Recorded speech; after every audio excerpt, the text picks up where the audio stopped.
En espérant que vous vous portez bien, je vous ai préparé le gâteau le Castel. C'est un gâteau traditionnel originaire d'Algérie, typique d'Annaba, et très populaire dans le sud de la France.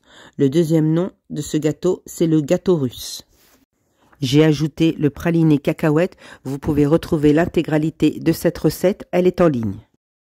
Dans un saladier, mettez 200 g de blanc d'œuf, 4 blancs d'œufs environ, une pincée de sel et incorporez 220 g de sucre en plusieurs fois jusqu'à obtenir une belle meringue.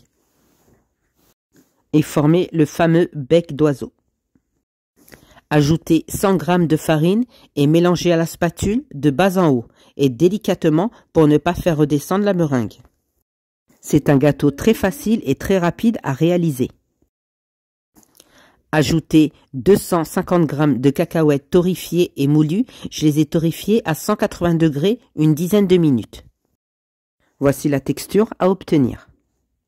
Mettez la préparation dans un plat 30 par 40 chemisé de papier cuisson. J'ai huilé le plat pour que le papier de cuisson ne bouge pas. Étalez l'appareil uniformément, la cuisson 180 degrés entre 12 à 15 minutes. Pour la crème au beurre, 125 g de beurre ou de margarine en pommade, 2 cuillères à soupe d'huile, fouettez jusqu'à obtention d'une texture crémeuse. Ajoutez 2 cuillères à soupe de crème liquide ou de lait. Cette crème sera aromatisée de praliné cacahuète. Vous avez la recette détaillée en ligne. Ajoutez 100 g de sucre glace. Moi, je l'ai oublié, je l'ai mis qu'à la fin. C'est en goûtant la préparation que je me suis rendu compte qu'elle n'était pas sucrée. Une bonne cuillère du praliné cacahuète. Si vous voulez l'aromatiser au café, il faudra rajouter une cuillère de café soluble. Une belle et bonne texture de crème au beurre. Pour le montage, il faudra que le biscuit soit sec, c'est-à-dire dès l'apparition de la croûte du dessus. Coupez les extrémités et gardez-les, on en aura besoin pour les parsemer sur le dessus du gâteau. Coupez en deux et retournez le biscuit pour enlever le papier de cuisson. C'est un biscuit très moelleux.